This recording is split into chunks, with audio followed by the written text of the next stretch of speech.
नमस्कार मित्रों, उपयोगी मंत्र यूट्यूब चैनल पर आपका बहुत बहुत स्वागत है। मित्रों, आशा करता हूं कि आप लोग बहुत अच्छे से होंगे और आपकी पढ़ाई बड़े अच्छे ढंग से चल रही होगी।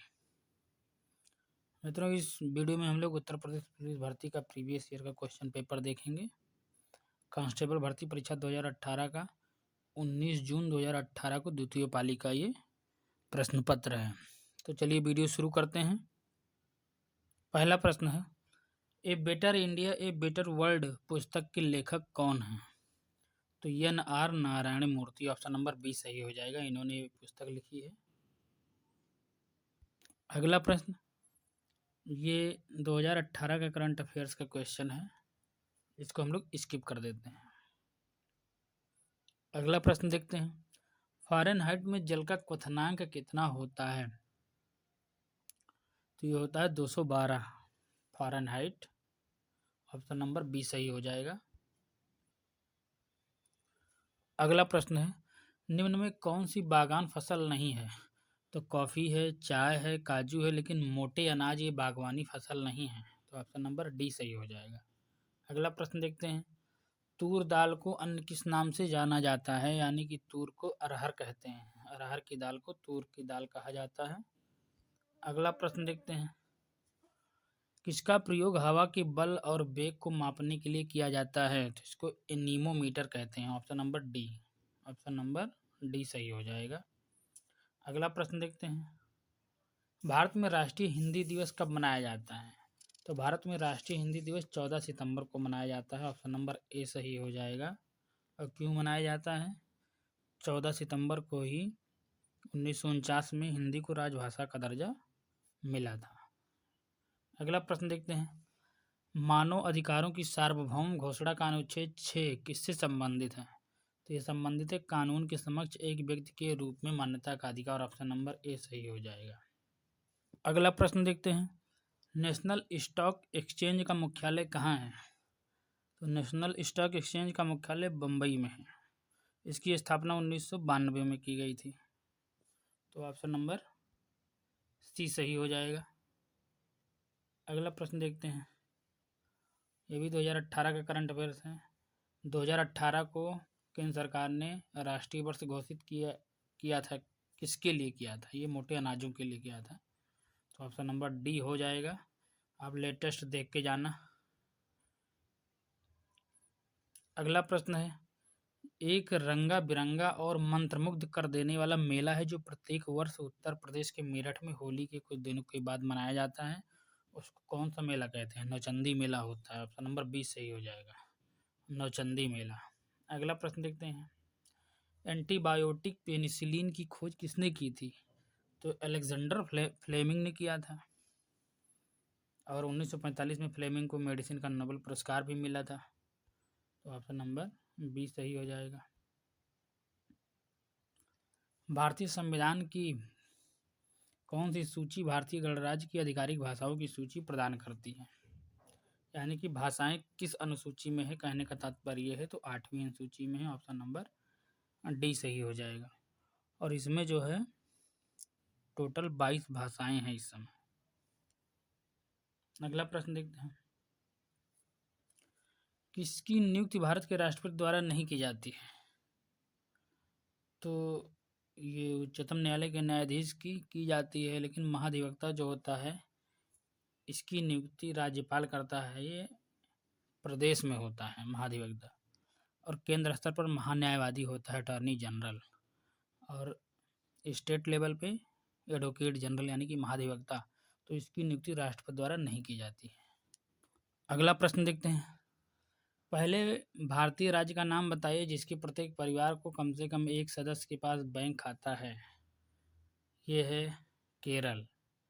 ऑप्शन नंबर डी सही हो जाएगा। अगला प्रश्न देखते हैं, उस वाहिनी का चयन करें जो मूत्राशय से मूत्र को शरीर के बाहर ले जाती है। तो ये है यूरेथ्रा। ऑप्शन नंबर ए सही हो जाएगा।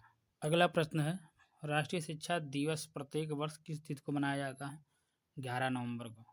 भारत के पहले शिक्षा मंत्री मौलाना अबुल कलाम आज़ाद का जन्म 11 नवंबर को हुआ था, इसीलिए ये मनाया जाता है। और ये 2006 से शुरुआत हुई थी इसकी। अगला प्रश्न देखते हैं, संसद द्वारा 8 सितंबर 2016 को संविधान संशोधन अधिनियम 2016 के तहत जीएसटी अधिनियम पारित किया गया था, ये कौन सा था? ये 101वां था। ऑप्शन नंबर सी सही हो जाएगा। अगला प्रश्न देखते हैं, निम्न में से कौन सा जिला उत्तर प्रदेश के बुंदेलखंड क्षेत्र से संबंधित है? तो ये जो महोबा जिला है ना, ये है बुंदेलखंड से। Option number C. अगला प्रश्न देखते हैं, उत्तर प्रदेश का क्षेत्रफल देश के कुल क्षेत्रफल का लगभग कितने % बनता है? तो 7.3%, 7.33%। अगला प्रश्न देखते हैं, छठी शताब्दी ईसा पूर्व के दौरान मथुरा के आसपास के क्षेत्र को क्या कहा जाता था? तो मथुरा के आसपास के क्षेत्र को सूरसेन कहा जाता था। ये महाजनपद काल की बात है। सूरसेन महाजनपद हुआ करता था, इसकी राजधानी मथुरा थी। अगला प्रश्न देखते हैं, निम्न में किस रूमानी काव्य लेखक को उनकी कृति मदनाष्टक के लिए जाना जाता है? तो ये रहीम जी थे। Option number A.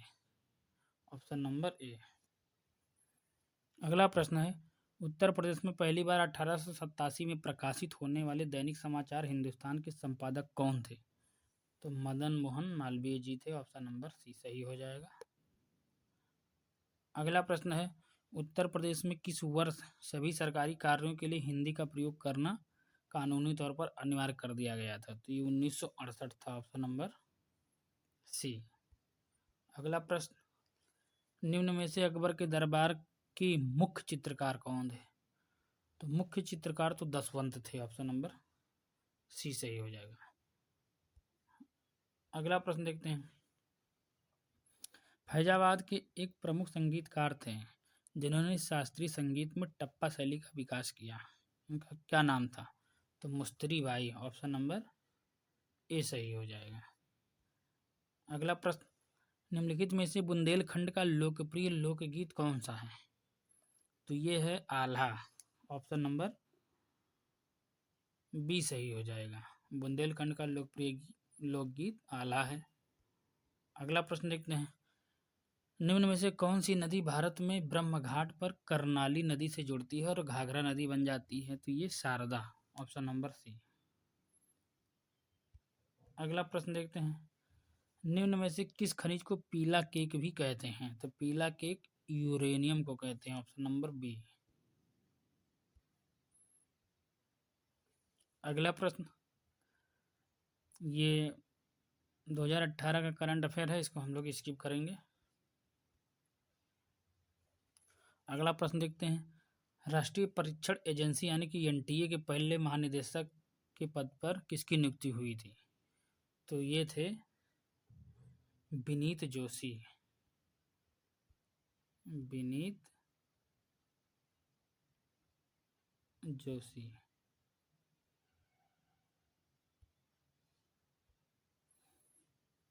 अगला प्रश्न देखते हैं, G20 की बैठक 2018 में कहाँ होगी? ये भी पुराना है, छोड़ देते हैं। जो 2023 में जो हुई थी वो भारत में हुई थी और 2024 की ब्राज़ील में होनी है, ये याद रखना है। 2022 की इंडोनेशिया में हुई थी।